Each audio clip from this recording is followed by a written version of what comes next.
विदेश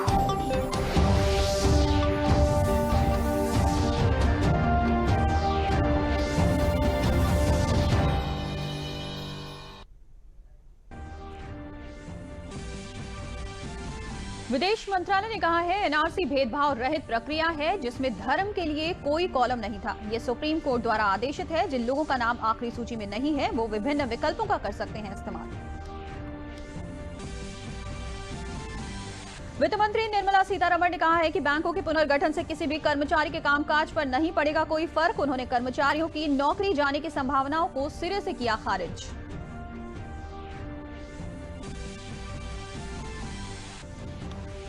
मुख्यमंत्री योगी आदित्यनाथ ने जालौन में पुलिस प्रशिक्षण स्कूल का किया उद्घाटन। कहा पुलिस बल अपना रुख जनहितैषी बनाए। 75,000 पुलिसकर्मियों की भ्रष्टाचार रहित नियुक्ति हो चुकी है। 50,000 और की भर्ती की प्रक्रिया है जारी। और भगवान गणेश का जन्मदिन गणेश चतुर्थी पूरे देश में आज धूमधाम से मनाया जा रहा है। 10 दिनों तक चलने वाले इस त्योहार में लोग गणेश प्रतिमा की स्थापना कर उनकी पूजा करते हैं। 10 दिन बाद प्रतिमा को किया जाता है विसर्जन। नमस्कार, मैं हूं मोनिका चौहान और अब समाचार विस्तार से। विदेश मंत्रालय ने एनआरसी को लेकर विदेशी मीडिया में फैली गलत खबरों का खंडन किया है। विदेश मंत्रालय के प्रवक्ता रवीश कुमार ने कहा है कि ये एक भेदभाव रहित प्रक्रिया है जिसमें पूर्वाग्रह और अन्याय के लिए कोई जगह नहीं है। आवेदन में आवेदक के लिए धर्म के लिए कोई कॉलम नहीं था। एनआरसी एक वैधानिक, पारदर्शी और कानूनी प्रक्रिया है जो सुप्रीम कोर्ट द्वारा आदेशित है। There have been some commentaries in sections of the foreign media about aspects of the final NRC which are incorrect. NRC is a fair process based on scientific methods. Inclusion in the NRC is a unique process as it is based on application rather than house-to-house enumeration. It is a non-discriminatory process which leaves no room for bias and injustice. As can be seen from the application form for data entry in NRC, there was no column in the application asking for the religion of the applicant. Ravish Kumar ने यह भी कहा कि NRC की आखिरी सूची में जिनका नाम नहीं है वो सभी विकल्पों का इस्तेमाल कर लेने तक देश के नागरिक के तौर पर सभी सुविधाएं लेते रहने के पात्र हैं। जो लोग कानूनी मदद लेने में अक्षम हैं उन्हें मुफ्त में कानूनी मदद भी दी जाएगी। Exclusion from the NRC has no implication on the rights of an individual resident in Assam. For those who are not in the final list will not be detained and will continue to enjoy all the rights as before till they have exhausted all the remedies available under the law. It does not make the excluded person stateless. It also does not make him or her a foreigner within the legal meaning of the term. They will not be deprived of any rights or entitlements which they have enjoyed before. वित्त मंत्री निर्मला सीतारमण ने कहा है कि बैंकों के पुनर्गठन से किसी भी कर्मचारी के कामकाज पर कोई फर्क नहीं पड़ेगा। उन्होंने कर्मचारियों की नौकरी जाने की संभावनाओं को सिरे से खारिज कर दिया। वो कल चेन्नई में संवाददाता सम्मेलन को संबोधित कर रही थी। Very clearly underline the fact that there shall not be one employee removed. Not at all. We are not looking at any employee being removed. वित्त मंत्री निर्मला सीतारमण ने कहा कि कर जमा करने के प्रति लोगों के व्यवहार में काफी बदलाव आया है। उन्होंने कहा कि अब लोग पहले से ज्यादा जागरूक हुए हैं। The transition in the mindset of being a tax enforcement authority to moving to becoming a tax facilitating authority is already happening, and I can see it. The performance report which has been presented to us is very clearly suggestive of that. मुख्यमंत्री योगी आदित्यनाथ ने रविवार को जालौन के कालपी स्थित मंगरौल में नवनिर्मित police प्रशिक्षण school का उद्घाटन किया। इस अवसर पर उन्होंने कहा कि बीते 2.5 साल में उनकी सरकार ने 75,000 नवयुवकों को पुलिस बल में भर्ती किया और 50,000 अन्य पदों पर भर्ती की प्रक्रिया जारी है, जिसमें किसी भी प्रकार के भ्रष्टाचार का कोई भी आरोप नहीं लगा है। उन्होंने प्रशिक्षुओं का आह्वान किया कि पुलिस की छवि को जन सहयोगी के रूप में बनाएं। अभिनंदन कर रहे हैं।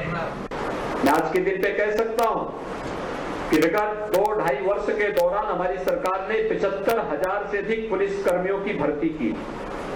लगभग 50,000 से अधिक पुलिस भर्ती की प्रक्रिया वर्तमान में चल रही है, लेकिन ये 125 पुलिस की भर्ती में एक भी जगह कोई व्यक्ति ये नहीं कह सकता है कि उसको पुलिस ट्रेनिंग के नाम पर या पुलिस भर्ती के नाम पर कहीं से किसी ने उससे पैसे मांगे हों। कोई इस बारे में नहीं कह सकता, क्योंकि पूरी ईमानदारी के साथ इस प्रक्रिया को लेकर के योग्यतम उन लोगों को जो प्रदेश में कानून व्यवस्था के लिए प्रदेश की आंतरिक सुरक्षा की दृष्टि से अपने आप को समर्पित भाव के साथ इस सेवा की मिशन के साथ जोड़ना चाहते हैं, उन नौजवानों को या उन नवयुवतियों को हमने प्रदेश के अंदर एक सुविधा देकर के इस प्रक्रिया को आगे बढ़ाया। हमारे पास ट्रेनिंग की कुल 5,600 क्षमता थी। हमने तय किया कि नहीं, हमें इस क्षमता को बढ़ाना होगा और क्षमता को वृद्धि करने के ही क्रम में आज हम इस स्थिति में पहुंच रहे हैं कि केवल पुलिस ट्रेनिंग स्कूलों में ही कुछ समय के अंदर हमारे पास 12,000 रिक्रूट की ट्रेनिंग की क्षमता होगी। बाकी अन्य जो हमारे आरटीसी हैं उसमें भी हम लोग अलग से ट्रेनिंग की व्यवस्था वहां पर हमारी चल रही, उस प्रक्रिया को हम आगे बढ़ा रहे हैं। पहली बार हुआ है जब उत्तर प्रदेश के अंदर पुलिस भर्ती में उत्तर प्रदेश के नौजवानों को अवसर मिल सके, इसके लिए हम लोगों के द्वारा पैरामिलिट्री, मिलिट्री और अन्य स्टेट की भी ट्रेनिंग सेंटर को लेकर के हम उस प्रक्रिया को समयबद्ध ढंग से आगे बढ़ाना चाहते हैं। चंदौली में केंद्रीय कौशल विकास एवं उद्यमिता मंत्री स्थानीय सांसद डॉक्टर महेंद्र नाथ पांडे ने पंडित दीनदयाल उपाध्याय नगर के केंद्रीय विद्यालय में निर्माणाधीन ऑडिटोरियम का निरीक्षण किया। इस अवसर पर मीडिया से बात करते हुए उन्होंने कहा कि ये ऑडिटोरियम 13 करोड़ रुपए की लागत से बनाया जा रहा है। ये बहुउद्देशीय ऑडिटोरियम बनने के बाद बाहर के लोग भी प्रावधानों का पालन कर उसमें उच्च स्तरीय शैक्षणिक कार्यक्रम, वैचारिक गोष्ठी या फिर कोई गेम करा सकते हैं। उन्होंने दिग्विजय सिंह के आईएसआई के पैसे से भाजपा और बजरंग दल के चलने वाले बयान पर कहा कि श्री दिग्विजय सिंह अपने मूर्खतापूर्ण बयानों के लिए पहले भी जाने जाते रहे हैं। ये उनका अत्यंत मूर्खतापूर्ण बयान है। श्री दिग्विजय सिंह अपने मूर्खतापूर्ण बयानों के लिए पहले भी जाने जाते रहे, यह उनका अत्यंत मूर्खतापूर्ण बयान है। इससे ज्यादा मुझे टिप्पणी नहीं करनी। ऑडिटोरियम की कार्य प्रगति, निर्माण प्रगति देखने आया। यह 13 करोड़ की लागत का ऑडिटोरियम है। इसमें पार्किंग और गेट इसके साथ साथ अतिरिक्त और बनेंगे और यहाँ पर कुल मिलाकर के सीटिंग जो कैपेसिटी है वो 1000 कैपेसिटी का ये ऑडिटोरियम है। और इस ऑडिटोरियम में 350 सीटें ऐसी रखी गई हैं जो फिक्स नहीं रहेंगी, वो रिजर्व रहेंगी। जब चाहे लगा लें, जब चाहे हटा लें। हटाने का मतलब वहाँ इंडोर गेम भी हो सके, बैडमिंटन है, टेबल टेनिस है, इस तरह के गेम होंगे, उच्च स्तरीय गेम भी हो सकते हैं। भारतीय कृषि अनुसंधान प्रणाली संस्थान मेरठ में कृषि वैज्ञानिक संगोष्ठी का आयोजन किया गया, जिसमें मुख्य अतिथि केंद्रीय मत्स्य पालन, पशुपालन और डेयरी विकास मंत्री गिरिराज सिंह और डॉक्टर संजीव बालियान ने भाग लिया।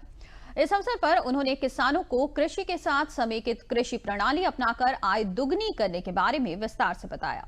कार्यक्रम में वाराणसी, सहारनपुर, मुजफ्फरनगर और मेरठ के किसानों ने मुख्य अतिथि और वैज्ञानिकों के सामने पशुपालन, मत्स्य पालन, मुर्गी पालन में समेकित कृषि से संबंधित नई नई जानकारियां हासिल की। केंद्रीय मंत्री गिरिराज सिंह ने कार्यक्रम में बताया कि प्रधानमंत्री नरेंद्र मोदी का सपना 2022 तक किसानों की आय दोगुनी करने का है। यह कृषि आधारित पशुधन पर भी बहुत निर्भर करती है, जिस पर कार्य तेजी से किया जा रहा है। किसानों को समेकित कृषि अपनानी चाहिए। ग्रामीण युवाओं को भी इस क्षेत्र में जोड़कर रोजगार उपलब्ध कराए जा रहे हैं। किसानों को पशुपालन की ट्रेनिंग भी दी जा रही है। वानिकी भी है, तालाब भी है। हम इस इंस्टीट्यूट में इसीलिए आए हैं और मेरा दावा है हम कई प्रयोग कर रहे हैं। आने वाले दिन में जो हम एक रोजगार के नए अवसर खोलेंगे। आपने livelihood incubation centre industrial area में सुना है, लेकिन हम लाइवलीहुड इंक्यूबेशन सेंटर अब लाइव स्टॉक में हिसार में खोलने की योजना बनाए हैं कि वहाँ किसान ट्रेनिंग भी लें, स्टाइपेंड भी लें और फिर निकल के आएँ तो 5 लाख 10 लाख रुपया अपना कमाएं। कश्मीर को लेकर पाकिस्तान को दुनिया के सामने एक बार फिर से मुंह की खानी पड़ी है। उसकी लानत मलानत एक बार फिर हुई है। भारत ने मालदीव के संसद में एशिया स्पीकर समिट के दौरान पाकिस्तान को खरी खरी सुनाते हुए उसके आतंकवाद एजेंडे को नाकाम कर दिया। इतना ही नहीं, भारत ने पाकिस्तान को आतंकवाद के साथ साथ पाकिस्तान अधिकृत कश्मीर के मुद्दे पर घेरा। राज्यसभा के उपसभापति हरिवंश ने पाकिस्तान असेंबली के डिप्टी स्पीकर काशिम शूरी को कश्मीर का मुद्दा उठाने से रोका। हरिवंश ने कश्मीर को भारत का आंतरिक मुद्दा बताया और कहा कि इस पर किसी को बोलने का हक नहीं है। We strongly object to the raising of internal matter of India in this forum. We also reject the politicization of this forum by raising issues which are extraneous to the theme of this summit. There is need for Pakistan to end cross-border terrorism and all kinds of state support to the same in the interest of regional peace and stability. Excellencies, terrorism is the biggest threat for entire humanity and the world today. Therefore, unanimously we should not allow in this August gathering any kind of written view to become part of the proceeding. Bharat का अंतरिक्ष mission Chandrayaan 2 लगातार सफलता की नई सीढ़ियां चढ़ रहा है। चंद्रयान 2 का लैंडर विक्रम आज ऑर्बिटर से अलग हो जाएगा। इस प्रक्रिया का संभावित समय 12:45 से 1:45 का है। लैंडर का नाम भारतीय अंतरिक्ष कार्यक्रम के जनक विक्रम साराभाई के नाम पर रखा गया है। इससे पहले कल शाम चंद्रयान 2 को उसके ऑर्बिटर ने चंद्रमा के नजदीक 5वीं और अंतिम कक्षा में सफलतापूर्वक पहुंचा दिया। इसरो के मुताबिक इस प्रक्रिया में 52 सेकंड का वक्त लगा। ऑर्बिटर अगले करीब 1 साल तक चंद्रमा का चक्कर लगाता रहेगा। इस दौरान वो चंद्रमा के धरातल की तस्वीर लेगा और चंद्रमा के बाहरी वातावरण की जानकारी जुटाएगा। मरुस्थलीकरण की समस्या से निपटने के लिए संयुक्त राष्ट्र समझौते से संबंधित संयुक्त राष्ट्र कॉन्फ्रेंस ऑफ पार्टीज यानी COP14 का सम्मेलन आज से नई दिल्ली के निकट ग्रेटर नोएडा में शुरू हो रहा है। 13 सितंबर तक चलने वाले इस सम्मेलन में दुनिया भर से करीब 200 देशों के 3000 से अधिक प्रतिनिधि हिस्सा लेंगे। इस बार सम्मेलन की मेजबानी भारत कर रहा है। सम्मेलन में भूमि क्षरण कटाव और उसके बंजर होने की स्थिति से निपटने के बारे में विचार किया जाएगा। मरुस्थलीकरण के खतरे से निपटने के लिए भारत पहली बार 2 सितंबर से दिल्ली से सटे ग्रेटर नोएडा में संयुक्त राष्ट्र सम्मेलन की मेजबानी कर रहा है। इस सम्मेलन में 196 देशों के मंत्री, राष्ट्रीय और स्थानीय सरकारों के प्रतिनिधि, नेता, सामुदायिक समूह, वैज्ञानिक, गैर सरकारी संगठन, निजी क्षेत्र और उद्योग जगत के विशेषज्ञ हिस्सा ले रहे हैं। 12 दिवसीय सम्मेलन में प्रतिभागी इस क्षेत्र में अपनी विशेषज्ञता को प्रस्तुत कर लक्ष्यों को प्राप्त करने के लिए अवलोकन करेंगे। मरुस्थलीकरण एक विश्वव्यापी समस्या है जो सीधे तौर पर 250 मिलियन आबादी और पृथ्वी की भूमि की सतह के करीब 1/3 हिस्से को प्रभावित करती है। इस खतरे से लड़ने के लिए भारत अगले 10 वर्षों में लगभग 50 लाख हेक्टेयर क्षरित भूमि को उपजाऊ भूमि में बदल देगा। UNCCD 1994 में स्थापित एकमात्र कानूनी रूप से बाध्यकारी अंतर्राष्ट्रीय समझौता है जो पर्यावरण और विकास को स्थायी भूमि प्रबंधन से जोड़ता है। ये विशेष रूप से शुष्क, अर्धशुष्क और शुष्क उप आर्द्र क्षेत्रों को संबोधित करता है, जिसे शुष्क भूमि के रूप में जाना जाता है। COP14 के लिए मुख्य एजेंडा भूमि के क्षरण और उसके परिणामों को उलट रहा है, जबकि लोगों के लिए और संयुक्त राष्ट्र के लिए अनिवार्य सतत विकास लक्ष्यों को पूरा करने के दृष्टिकोण के साथ पारिस्थितिकी प्रणालियों के लिए सकारात्मक उपलब्धियों में तेजी लाना है। जलवायु परिवर्तन से होने वाले भूमि क्षरण से और जैव विविधता हानि से 2050 तक 700 मिलियन लोग पलायन करने के लिए मजबूर हो सकते हैं। दुनिया की 1/3 भूमि यानी करीब 4 अरब हेक्टेयर भूमि क्षरित हो चुकी है। भारत में कुल क्षरित भूमि 96 मिलियन हेक्टेयर है, जो कि कुल भूमि का करीब 29% है। दुनिया के लगभग सभी देशों ने 2030 तक भूमि क्षरण को 0 के स्तर पर पहुंचाने का संकल्प व्यक्त किया है। चीन के बाद भारत में पहली बार होने वाले इस सम्मेलन से विशेषज्ञों को उम्मीद है कि इससे एशिया में मरुस्थलीकरण से निपटने की प्रक्रिया को बड़ा प्रोत्साहन मिलेगा।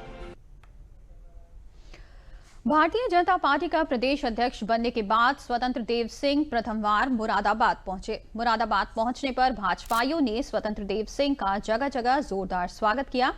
इस दौरान पंचायत भवन में मीडिया से बात करते हुए उन्होंने बताया कि देश को प्लास्टिक मुक्त करने के लिए जन जागरण होना चाहिए। उन्होंने कहा कि वो जनता से अपील करते हैं कि प्लास्टिक का उपयोग न करें, कपड़े के बैग का इस्तेमाल करें। इस समय संगठन के पुनर्गठन का काम चल रहा है। भारतीय जनता पार्टी में चल रहे सदस्यता अभियान में उत्तर प्रदेश में सबसे ज्यादा सदस्य भाजपा से जुड़े हैं। मुरादाबाद के भाजपा कार्यकर्ता भारतीय जनता पार्टी के लिए समर्पित हैं। वास्तव में प्लास्टिक पर रोक लगाने के लिए माननीय योगी सरकार पहले ही निर्णय ले चुकी है। माननीय मोदी जी का सपना है कि देश के अंदर स्व प्रेरणा से लोग प्लास्टिक यूज न करें और ये घातक है, नुकसानदायक है। इसलिए समाज में जन जागरण होना चाहिए। लोगों को प्लास्टिक के बजाय कपड़े का बैग है, चाहे जो उसका विकल्प हो, सभी को यूज करना चाहिए और प्लास्टिक का उपयोग नहीं करना चाहिए। भदोही के निर्मित खूबसूरत कालीन जो विदेशी बाजारों में सबसे अधिक पसंद की जाती रही है, इस बीच मशीन मेड कालीनों की डिमांड लगातार बढ़ रही है। मशीन मेड कालीन सस्ती होने की वजह से तमाम कालीन निर्माता देशों से मशीन मेड कालीन की मांग बढ़ी है। एक समय टर्की भारत से कालीन खरीदता था, लेकिन अब वो खुद एक्सपोर्ट कर रहा है। ऐसे बहुत से देश हैं जो अब मशीन मेड कालीनों का निर्माण कर रहे हैं। जिस तेजी से हस्त निर्मित कालीनों की डिमांड कम हो रही है, वो रोजगार पर सबसे अधिक असर डालेगा। एक अनुमान के मुताबिक कालीन उद्योग से 20 लाख बुनकर जुड़े हुए हैं। ऐसे में अगर काम कम होगा तो लाखों बुनकर बेरोजगार हो जाएंगे। कुछ वर्ष पहले इसी तरह के हालात बने थे, तब सरकार ने उद्योग की मदद की थी। इस समय भी उद्योग सरकार से मदद की उम्मीद लगाए है। डेवलपमेंट देखने को मिल रहा है टर्की और जगह देशों में, विशेष करके टर्की में, जो कि टर्की जैसा देश हमारा 2013 और 14 में 70 बिलियन डॉलर का खरीदार था। आज वो 6 और 7 बिलियन पे आ गया। 4-5 साल में इतनी गिरावट आई है केवल मशीन मेड की वजह से। हमारे कारपेट इंडस्ट्री में लगभग 20 लाख लोग हैं जो इससे जुड़े हुए हैं और दिन पे दिन हमारा एक्सपोर्ट कम होता जा रहा है, जिससे कि जो लोग इसमें काम कर रहे हैं वो बेरोजगार होते जा रहे हैं। लगभग जो हमारा प्रोडक्ट बनता है उसका 70% लेबर होता है, 30% मटेरियल होता है। ये हमारे कारपेट की खासियत है।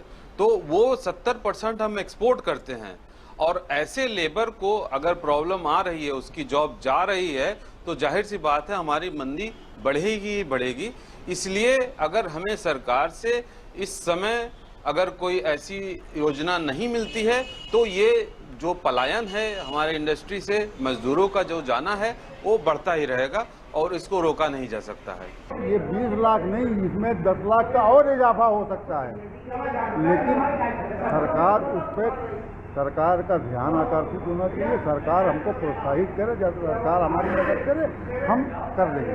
जैसे पिछले अगर इतिहास देखें कारपेट इंडस्ट्री का, तो गवर्नमेंट ने जरा सा सहयोग किया था। कारपेट इंडस्ट्री ने एम्प्लॉयमेंट जो है वो करीब 35 लाख हुआ था। सहयोग कम होने से एम्प्लॉयमेंट कम हो गया है। थोड़ा सा सहयोग मिले तो एम्प्लॉयमेंट बढ़ जाएगा, जिससे बेरोजगारी अपने आप कम। और आज भगवान गणेश का जन्मदिन गणेश चतुर्थी पूरे देश भर में धूमधाम से मनाया जा रहा है।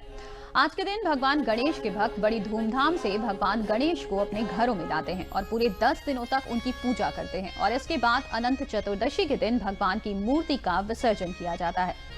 महाराष्ट्र और आसपास के राज्यों में ये त्योहार पूरी श्रद्धा और धूमधाम से मनाया जाता है।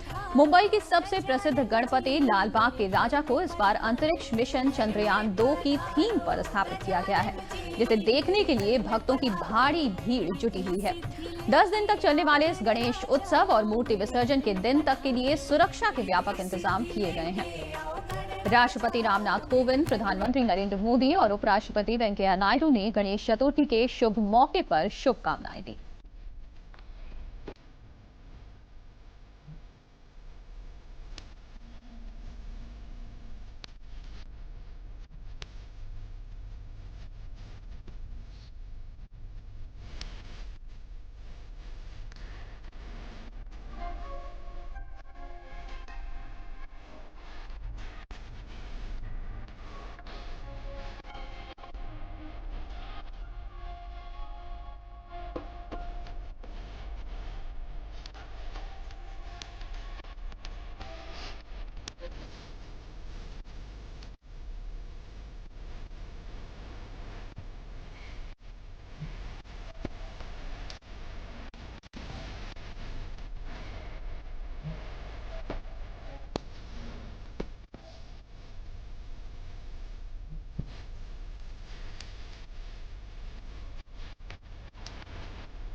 भगवान लवकुश के जन्मोत्सव पर्व के अवसर पर ललितपुर जनपद के नाराहट ग्राम में आज संगोष्ठी और विशाल शोभा यात्रा का आयोजन किया गया। भगवान लवकुश के जन्मोत्सव पर्व पर आयोजित संगोष्ठी में वक्ताओं ने भगवान लवकुश के आदर्शों से प्रेरणा लेने और उनके बताए मार्ग पर चलने को कहा। भगवान लवकुश की शोभा यात्रा में बुंदेली नृत्य, लोकगीत, राई शेरा तथा बालिकाओं के शौर्य प्रदर्शन, ऊंट घोड़े का नृत्य आकर्षण का केंद्र रहे। बुंदेलखंड के ललितपुर में 13 सालों से हर साल आयोजित होने वाली इस शोभा यात्रा को देखने के लिए उत्तर प्रदेश और मध्य प्रदेश के कई जनपदों के लोग आते हैं।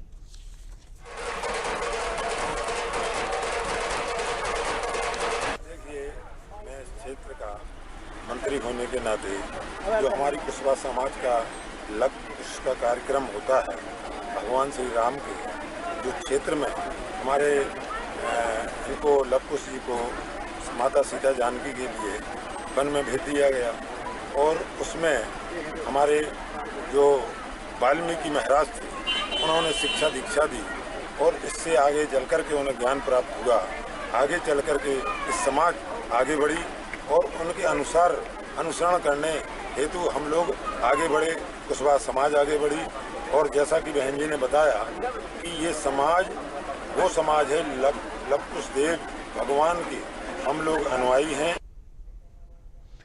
भारतीय इतिहास अनुसंधान परिषद और भारतीय इतिहास संकलन समिति गोरक्ष प्रांत के तत्वावधान में युग युगीन कुशीनगर विषयक 2 दिवसीय राष्ट्रीय संगोष्ठी कुशीनगर स्थित बुद्ध पीजी कॉलेज में शुरू हुई। राष्ट्रीय उद्घाटन सत्र में महात्मा गांधी हिंदी विश्वविद्यालय के कुलपति प्रोफेसर रजनीश शुक्ल, इतिहास संकलन समिति गोरक्ष प्रांत के संयोजक डॉक्टर बाल मुकुंद पांडे, कुशीनगर बौद्ध भिक्षु संघ से अध्यक्ष भदंत ज्ञानेश्वर सहित कई विश्वविद्यालय के इतिहास विभाग के अध्यक्ष मौजूद रहे। 2 दिनों तक चलने वाली राष्ट्रीय संगोष्ठी में कुशीनगर के इतिहास और उसके लेखन पर गहन मंथन किया जाएगा। इस दौरान कई शोध पत्र भी प्रस्तुत किए जाएंगे।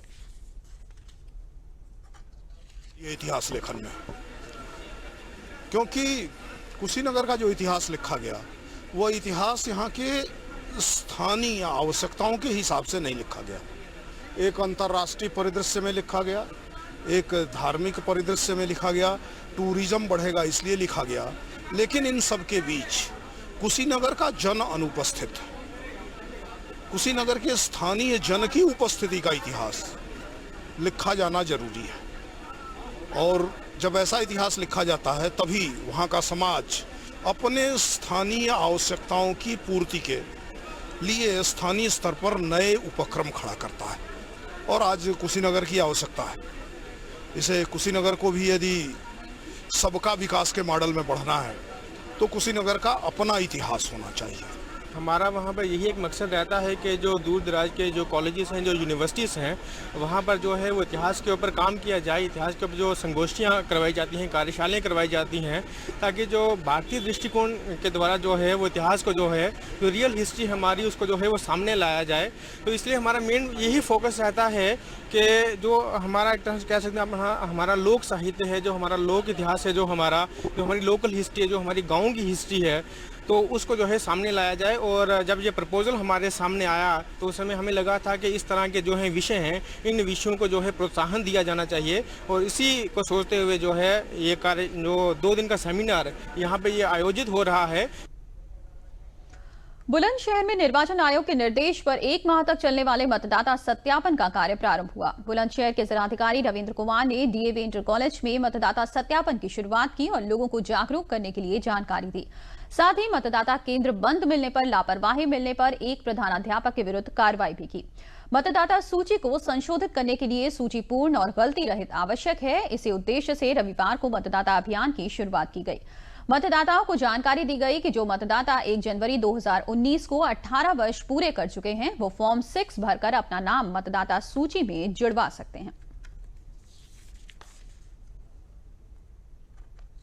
ये आज इलेक्शन कमीशन ऑफ इंडिया के द्वारा 1 सितंबर से 30 सितंबर तक मतदाता सत्यापन कार्यक्रम का आयोजन किया गया है। आज शुरुआत की गई है, लगभग 1 महीने चलेगा।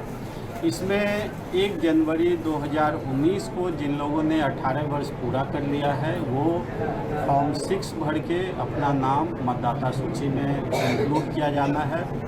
जो लोग पूर्व में जिनका देहांत हो गया है, डेड, शिफ्टेड और डुप्लीकेट, ये जो 3 कैटेगरी हैं उनका नाम डिलीट होना है फॉर्म 7 के माध्यम से। जो लोग दूसरे जगह जाके बस गए हैं या जो लोग विद इन कॉन्स्टिट्यूएंसी बस गए हैं उनके लिए 8A जो फॉर्म 8A है उसके माध्यम से होगा। जहाँ पे मिस्टेक है वोटर सूची में, किसी का नाम नहीं मिल रहा है, किसी का आधार नंबर सही नहीं है, किसी का एज गलत है, फ़ोटो क्लियर नहीं है, तो उसके लिए मॉडिफिकेशन तो फॉर्म 8 भर के वो किया जाना है। इसमें जो जनपद स्तर पे BLO की तैनाती कर दी गई है। BLO सब आज से अपना कार्यक्रम शुरू करेंगे। हमारा फोकस है कि दिव्यांग वोटर ज़्यादा से ज़्यादा इंक्लूड हों और बच्चे जो लोग लास्ट ईयर वोटर नहीं बन पाए थे, इस साल 18 वर्ष के पूरे होंगे, उनको 100% मतदाता सूची में इंक्लूड करने का हमारा लक्ष्य है। मुहर्रम की पहली तारीख को हुसैनाबाद ट्रस्ट की तरफ से बड़े इमामबाड़े से छोटे इमामबाड़े तक ऐतिहासिक शाही जरी जुलूस रवायती अंदाज में शाही शानो शौकत के साथ निकाला गया। रविवार को जुलूस में शाही दौर की झलक दिखाई देती है। हाथी, घोड़े और मातमी धुन बजाते बैंड जुलूस में शामिल होते हैं। वहीं अंजुमने नौहाखानी और सीना जनी करती हैं। शाही जुलूस में शामिल होने के लिए लखनऊ समेत आसपास के जिलों के लोग इमाम हुसैन और उनके 71 साथियों की शहादत की याद में मातम मनाने आते हैं। जुलूस के दौरान जिला प्रशासन ने सुरक्षा के कड़े इंतजाम किए थे।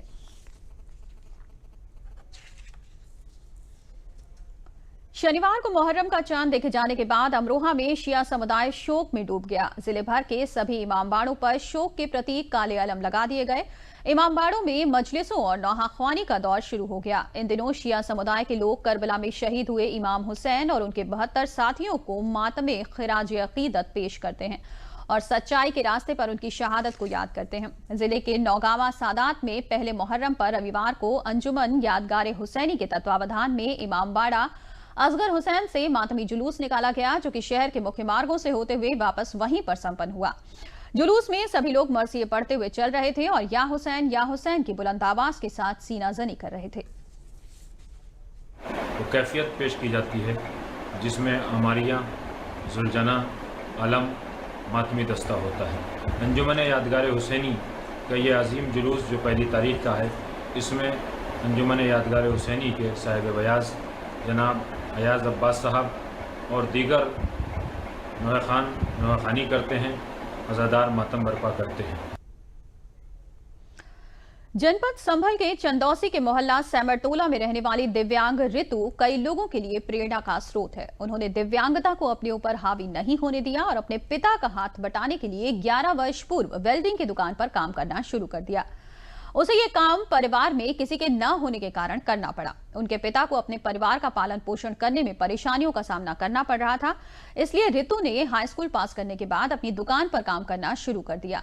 वो अपने पिता की दुकान स्वयं ही संभाल रही है और समाज में रहने वाली अन्य महिलाओं को एक दिशा दिखाती दिख रही है। दिव्यांगता उन पर हावी नहीं है और वो परिवार के जीवन बसर के लिए अच्छी आय कर रही हैं।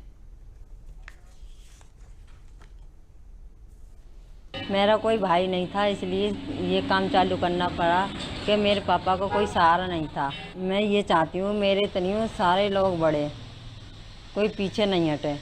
बहुत बढ़िया है, बहुत सच्चे हैं।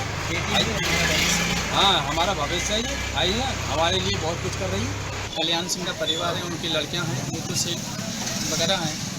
तो ये काफ़ी साहसी महिला हैं, विकलांग होने के बाद भी ये एक मिसाल कायम करी है इन्होंने। और अब अंत में प्रमुख समाचार एक बार फिर। विदेश मंत्रालय ने कहा है एनआरसी भेदभाव रहित प्रक्रिया है जिसमें धर्म के लिए कोई कॉलम नहीं था। यह सुप्रीम कोर्ट द्वारा आदेशित है। जिन लोगों का नाम आखिरी सूची में नहीं है वो विभिन्न विकल्पों का कर सकते हैं इस्तेमाल। वित्त मंत्री निर्मला सीतारमण ने कहा कि बैंकों के पुनर्गठन से किसी भी कर्मचारी के कामकाज पर नहीं पड़ेगा कोई फर्क। उन्होंने कर्मचारियों की नौकरी जाने की संभावनाओं को सिरे से किया खारिज।